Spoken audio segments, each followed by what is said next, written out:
If you've never grown a garden before, let me save you some time and a whole lot of frustration. Because man, I wish somebody had told me these 10 things before I ever planted my first seed.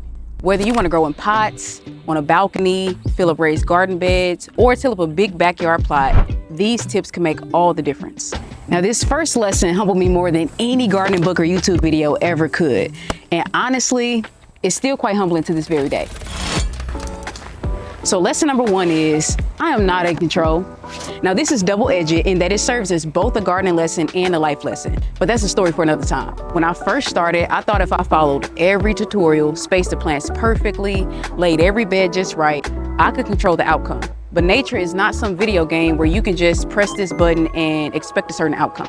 There are bugs, there are deer, groundhogs, squirrels, weeds that sometimes grow faster than your vegetables, rain that shows up a day late and $1 short, and winds that dance to the sound of their own gusts. This can be frustrating and super discouraging still to this day, but this is just the way nature is, and who can know it? The book of Isaiah 40 asks us, who else has held the oceans in his hand? Who has measured off the heavens with his fingers? Who else knows the weight of the earth, or has weighed the mountains and the hills on a scale? Who can fathom the Spirit of the Lord or instruct the Lord as his counselor? With whom did he consult, and who gave him understanding? Every living thing in the garden is just playing its role. Some bugs pollinate, others eliminate unhealthy plants, the animals forage, the weeds cover bare soil, and every drop of rain and gust of wind comes according to the Father's care.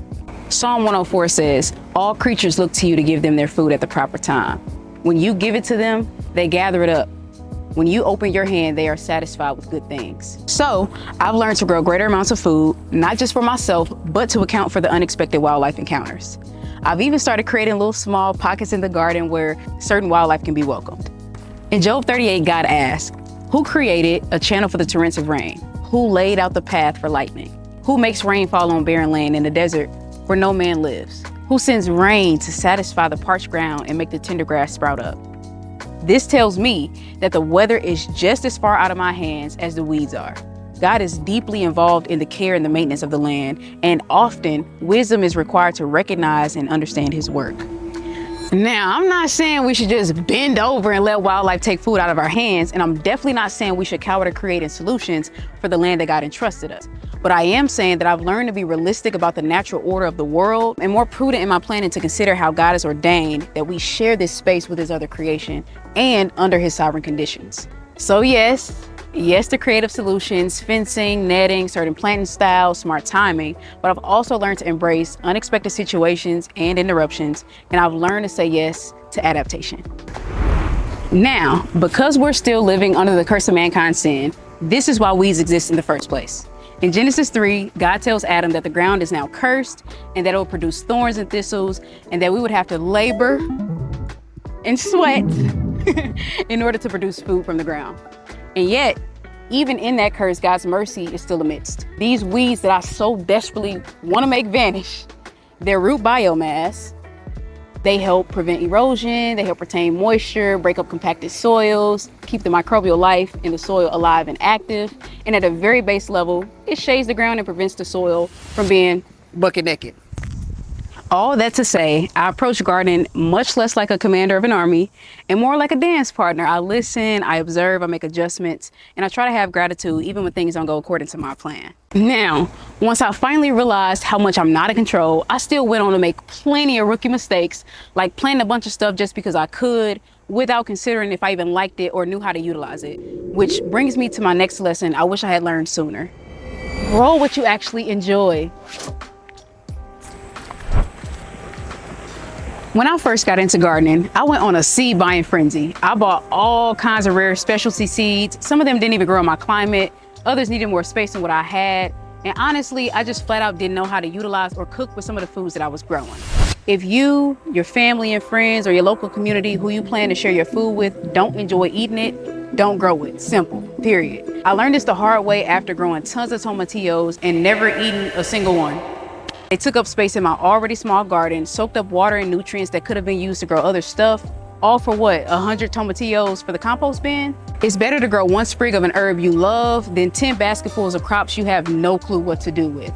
Intuitively, it may seem reasonable to assume you'll grow it now and figure out what to do with it later, But I can almost assure you and guarantee you that when you arrive at that moment, you'll see it as more of a burden than a creative opportunity. You're not missing out by keeping it simple. Start with what you love and build from there. You'll save so much time, energy, money, resources, and space this way. Now, once you've figured out what you love to grow, it'll be time to start digging around in the soil, which leads me to my next point. Soil tests aren't required right away. When I first started, I spent way too much time stressing over whether or not I needed a soil test. Should I order a kit and send samples to a lab? Should I create my own soil tester at home? I spent so much time overthinking it that I never actually did it.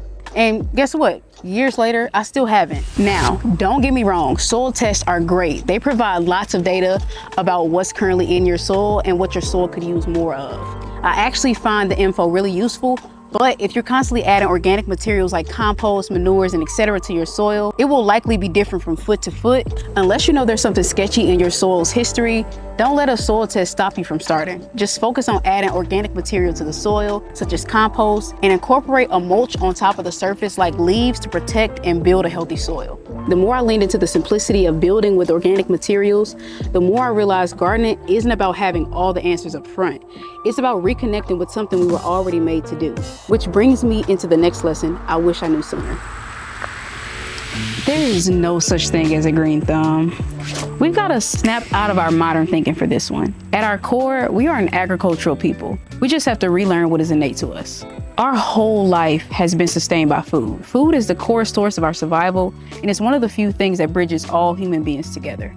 Food creates culture, connects us with family, anchors us to childhood memories. It touches every area of our lives. Agriculture literally makes the world go round. Think about how special it is that the very first job on earth was for Adam to work and cultivate the Garden of Eden. We can take it a step further and recognize that a garden is one of the first handiworks of God. He created the land and the waters, then spoke forth a garden. And to this day, we get to actively partake in one of the oldest, most ancient forms of work there is. Agriculture is probably one of the few things we still share with our ancestors, but it's slipping away from us because of mass-produced, ultra-processed, convenient foods. Just 100 years ago, it was unusual to go grocery shopping for all your food. My great aunts and grandparents talk about how they lived on what they grew from the land, and they only went to the store for basics like flour, rice, maybe milk. Today, it's completely reversed. We outsource everything, and hardly a single herb comes from out back. Before I had a garden, I always believed gardening was a fancy hobby for a select few people with some kind of natural expert gardening gift.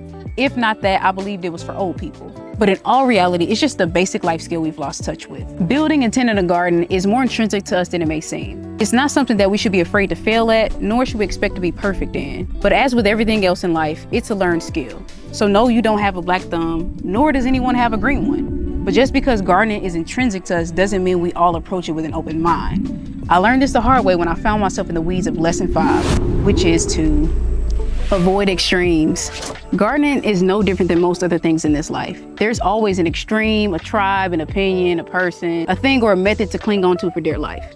Back then, as a younger adult, trying to find my way, I was highly prone to identify heavily with one thing and be anti the opposite thing, as a means of finding what my values are and how my values might shape my actions and my reality. So as a young person, it's easy to fall into all sorts of extremes. It's not innately a bad thing to stand for something and believe in it, but in some cases it can stunt the process of exploration and growth, especially if a semi-reasonable opinion has been formed around something. Then you come across hundreds of other people online who would also agree or promote the idea. It leaves little room for other perspectives, new science, revealed wisdom, or simply a change of heart. When I first started gardening, I was obsessed with finding the perfect fertilizer. Each plant needed the perfect pH, the exact ratio of nutrients. And it was this obsessive analysis paralysis that kept me from actually starting because I wanted everything to be perfect. Now, this isn't even the main course meal of extremism. It's this next part that really sent me down a multi-year spiral. So once I finally started my garden and got some local farming experiences under my belt, I found that fertilizer wasn't as much of a necessity as I thought. So I became determined to mimic nature as closely as possible and grow a fertilizer-free garden. I told myself, the ancient peoples didn't have this bagged fertilizer, nor does nature need this to thrive. For years, that was my gardening philosophy. I relied on compost alone. And honestly, my garden did perform well. But here's the problem. I stopped thinking critically. I clung so tightly to the idea that compost was all I needed that I closed myself off to learning. I didn't know there was a scientific difference between compost and organic fertilizer.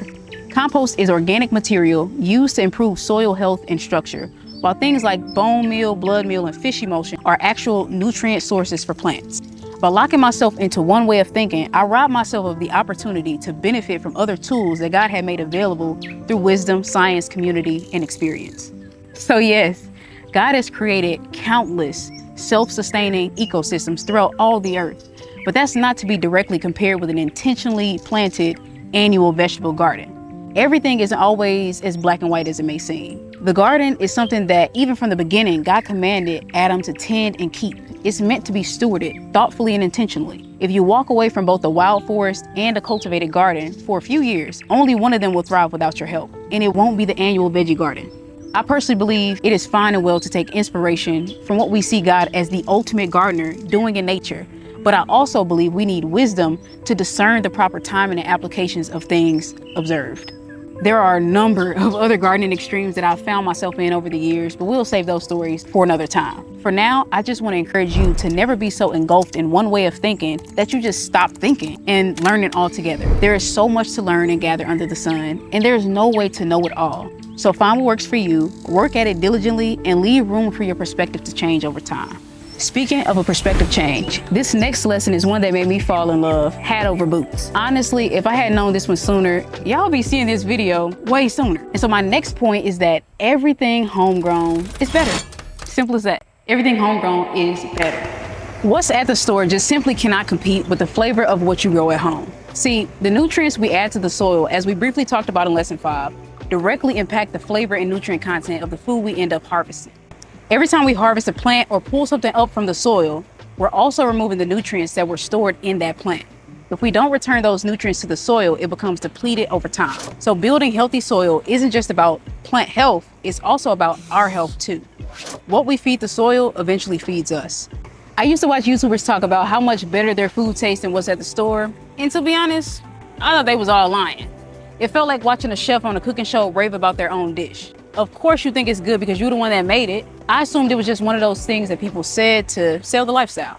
But when I started eating the food I grew with my own hands, or even food from the local farm I work at, it was life-changing. The flavor alone could have snapped me out of the analysis paralysis I mentioned in the last point. I mean, seriously, I grew up hating most all fruits and veggies simply because they didn't taste good. My diet was extremely limited and I was the pickiest eater I knew. So trust me when I say that homegrown produce completely turned around my palate as a young adult. As I just mentioned, the health of the soil is directly correlated to the nutritional content and flavor of food. And unfortunately, a lot of what's sold at the big box grocery stores comes from mass food production systems. Their priority is quantity, cost, and shelf life. Nothing qualitative such as flavor or nutrition. So the soil these foods are grown in is often depleted or poorly maintained, and the food deeply reflects that. Then there's freshness. The longer a food is off the vine, the more flavor and nutrients it naturally loses. And that's just with all food in general, no matter how it's grown. If something's been shipped across the country, we don't know how many days it's been sitting in a truck, a warehouse, or a refrigerator. But we can develop a sense to taste the difference once we know what real food is supposed to taste like. Now, the good news is you don't need some crazy expensive budget or any fancy equipment to enjoy the luxury of flavor I'm describing. Which brings me into my next point, which is to use what you have. You don't need fancy tools, overpriced gadgets, or every trending item you see on the internet.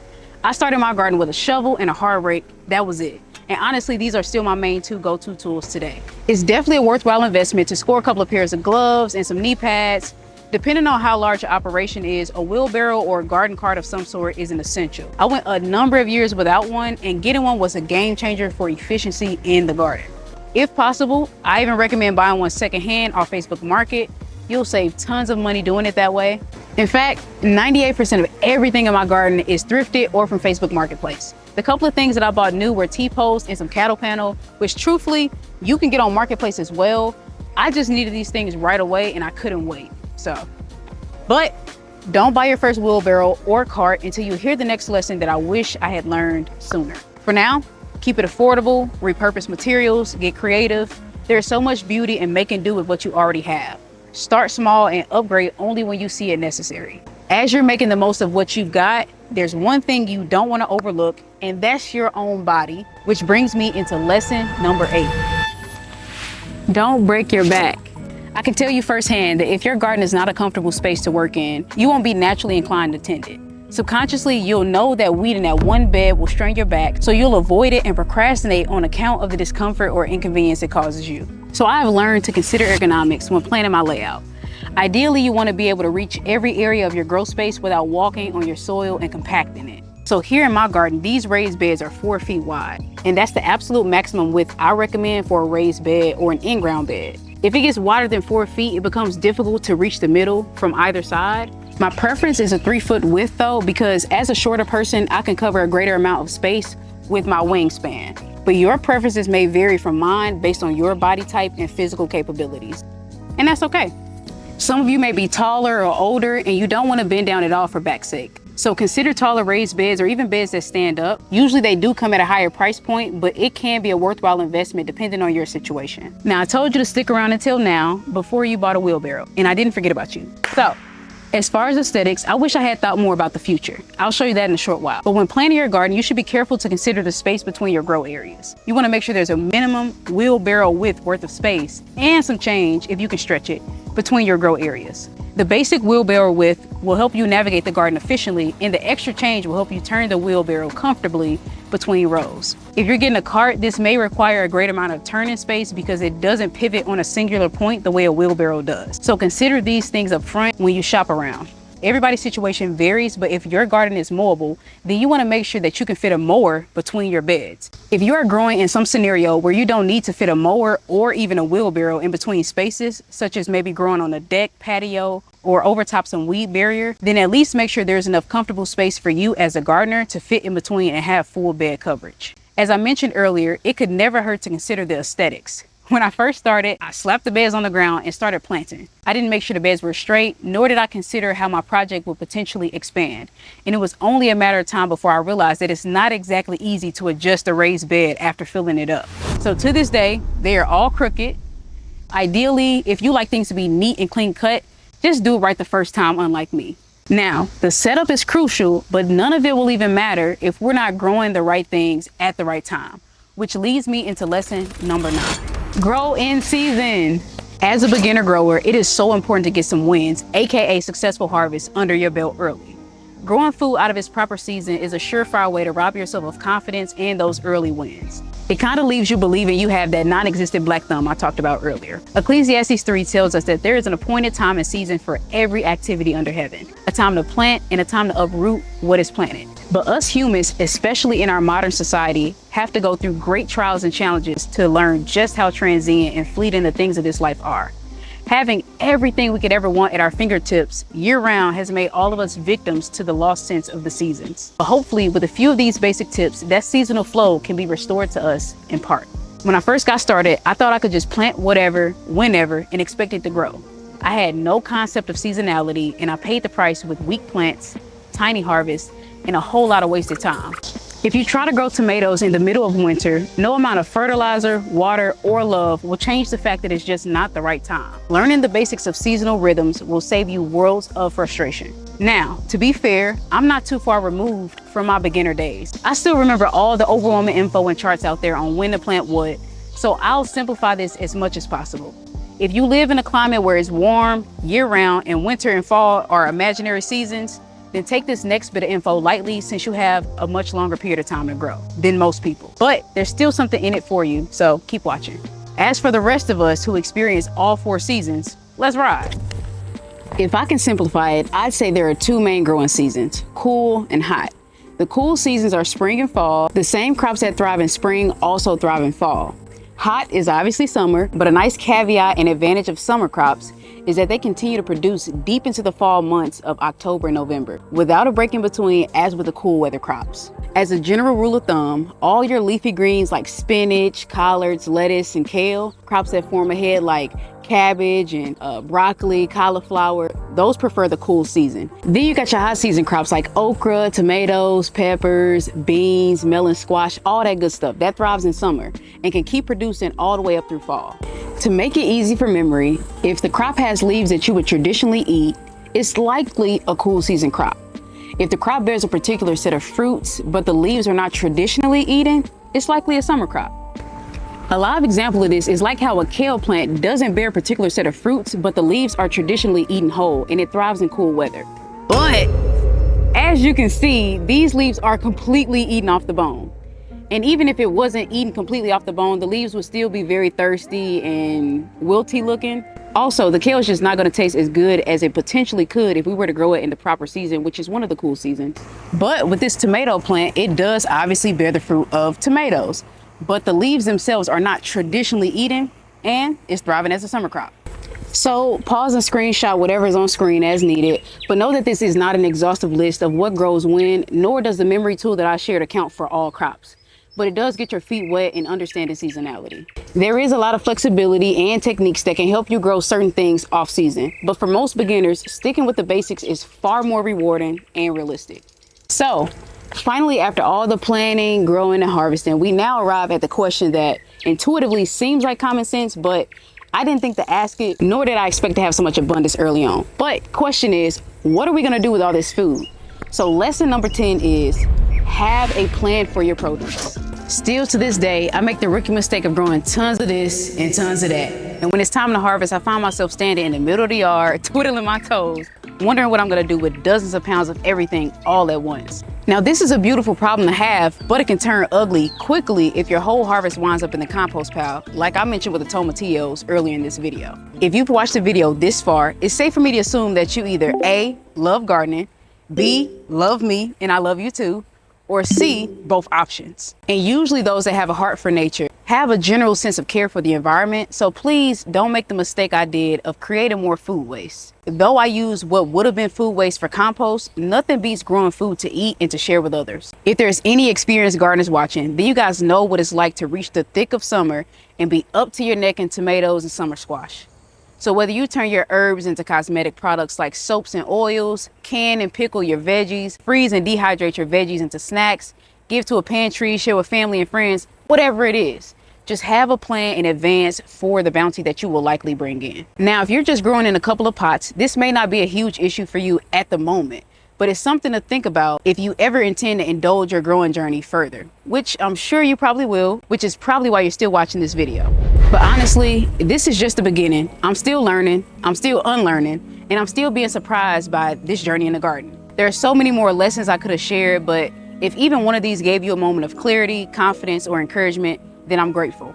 By God's grace, gardening has this special way of teaching us about more than just growing food.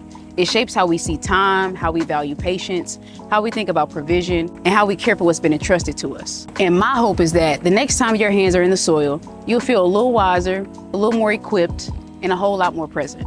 If this video resonated with you, you already know I've got more coming, so stick around. There's plenty more to sow and grow together.